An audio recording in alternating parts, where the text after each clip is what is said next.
रघुपति राघव राजा राम, पतित पावन सीताराम।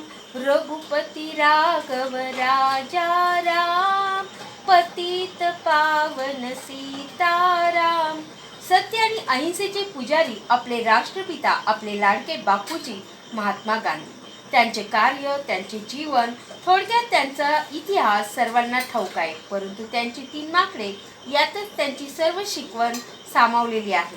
तर आज आपण याच 3 माकडांचा जगाला काय संदेश आहे हे आपण पाहू। पहिलं माकड, पाहू वाईट पाहू नका। चौथं, आई बापानं दिलेलं माकड, पाहू म्हणजे मोबाईल, पाहूच नका। दुसरं माकड, वाईट बोलू नका।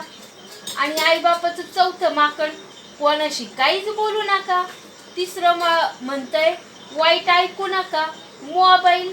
चौथं माकड ते म्हणतंय कोणाचंच म्हणजे आपल्या जन्मदात्याचं पण ऐकूच नकोस। ही जी चौथं माकड म्हणजे आपल्या सगळ्यांच्या गळ्यातला ताईत म्हणजे मोबाईल व यानं फक्त आपल्या बापूजींच्या माकडातील वाईट हा शब्द काढला आणि नवा सिद्धांत मांडला। खरं हाय का नाही? आता ही माकडं मोठी झाली, नोकरी कामधंदा करायला लागली। पहिलं माकड जे लहानपणापासून शिकवलं वाईट पाहू नका, पण पुढं मोबाईल चौथं माकड ते त्याला म्हणालं पाहू नको। मग माकडानं ठरवलं पाहायचंच नाही। मग काय झालं? मग ती झालं कायदा। नंतर दुसरं माकड वाईट ऐकू नये, ती झालं सरकार। आणि मग आता ती कोणाचंच म्हणजे कोणाचं काहीच ऐकना। तिसरं वाईट बोलू नका, ती झालं जनता। वाईट काय आणि चांगलं काय काय बी कळेनासं झालंय त्या जनतेला। बर, हा झाला विनोदाचा भाग। रघुपति राघव राजा राम, पतित पावन सीताराम। रघुपति राघव राजा राम, पतित पावन सीताराम। संत तुकाराम महाराज व्यवसायाने वाणी होते म्हणजे दुकानदार। ते माल खरेदी विक्रीसाठी बंदरावर जात। तिथं परदेशांकडून त्यांनी या माकडाविषयी ऐकलं आणि आपल्या अभंगात त्याचा वापर केला। आता स्वातंत्र्य लढ्याच्या काळात महात्मा गांधीजी येरवडा जेलात होतं, तिथं त्यांनी तुकाराम महाराजांच्या अभंगांचं भाषांतर केलं। महात्मा गांधीजींच्या जीवनात तुकाराम महाराजांचा लय म्हणजे लय प्रभाव होता बरं। म्हणूनच त्यांनी तुकाराम महाराजांच्या अभंगातून या 3 माकडांचा संदेश अंगीकारला आणि यातूनच सगळ्या जगाला सत्य आणि अहिंसा याचा संदेश दिला। तुका म्हणे पापाची वासना नको जाऊ डोळा, त्याहुनी आंधळा मी बरा। हे हाय महात्मा गांधीजींचं पहिलं माकड, त्याचं नाव मिराजू। वाईट काय पाहू नका। जर कुठं चोरी कशी करावी, खोटं कसं बोलावं, खून कसा करावा, शिव्या कशा द्याव्यात हे दाखवत असेल तर ते आपण पाहू नये बरं। हा, पण अभ्यास कसा करावा, दुसऱ्याची मदत कशी करावी, समाजाच्या विकासासाठी काय काय करावं, आपलं आरोग्य कसं सांभाळावं, कुठं भांडण चाललं तर ते कसं मिटवावं, हे जर कुठं दाखवत असतील तर ते आपण पाया हवं बरं का। या सगळ्याचा फायदाच होईना। जेव्हा एखादी वाईट गोष्ट आपण बघतो तेव्हा त्या गोष्टीमधल्या वाईट गोष्टीचा जास्त प्रभाव आपल्या मेंदूवर होतो बरं का, आणि चांगल्या गोष्टीचा प्रभाव कमी होतो। आता पोरांना एखादा अभंग शिकवा, ती लवकर नाही शिकायची, पण शिव्या शिकवा लगेच शिकते ती। अभ्यास करताना लय झोप येते, पण पिक्चर बघताना झोप येत नाही बरं। झोप येत नाही बरं, झोप येत नाही बरं। मग याचा थेट परिणाम आपल्या मनावर होतो। एखादी चांगली गोष्ट घडत असली तर त्यातलं चांगलं दिसतच नाही, वाईटच दिसतंय। प्रत्येक गोष्टीत आपण मनात वाईटच शंका घेतो आणि म्हणूनच महात्मा गांधीजी म्हणतात वाईट पाहू नका। रघुपति राघव राजा राम, पतित पावन सीताराम। रघुपति राघव राजा राम, पतित पावन सीताराम। तुका म्हणे अपवित्र वाणी नको माझ्या मुखा, त्याहुनी मुका बराच मी. हे हाय दुसरं माकड नाव त्याचं. ते म्हणतंय वाईट बोलू नका. जो काम एक तलवार करू शकत नाही ते एक जीभ करू शकती. मारलेलं वळ मिटत्यात पण वाईट बोललेलं विसरता येत नाही. वाईट बोलल्यावर नाते संबंध दुरावत्यात. आपण एकटं पडतो, दुःखी होतो आणि मग आपण डिप्रेशनमध्ये जातो. जेव्हा आपल्याला राग येतो का नाही तेव्हा आपलं डोकं गरम होतंय. आपण जोरात मोठमोठ्याने बोलायला लागतोय.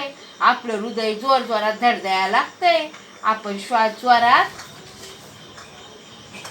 जोरात वर खाली वायाला लागतोय. आपलं कोणच नाही, आपण एकटं पडलो असं वाटायला लागतंय. आणि मग आपण आत्महत्याचा विचार करतो की ना. हे होतं डिप्रेशनमुळं. मनात चांगला विचारच येत नाही, सगळं वांगाळच दिसतंय.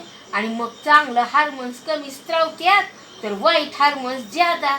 यामुळं होतं काय, आपली रोगप्रतिकार शक्ती कमी होतीया. मग सगळं रोग आपल्या घरातच आपल्या शरीरातच घर करतात. म्हणून महात्मा गांधीजी म्हणतात वाईट बोलू नका. रघुपती राघव राजा राम, पतित पावन सीताराम.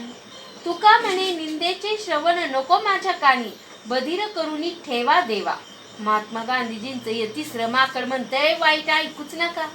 जेव्हा आपण भूताच्या गप्पा मारतो म्हणजे भूत असं हाय, भूत असं करतंय, भूत तिथं जातंय, तर मग आपल्या मनात भूताचंच विचार येतात.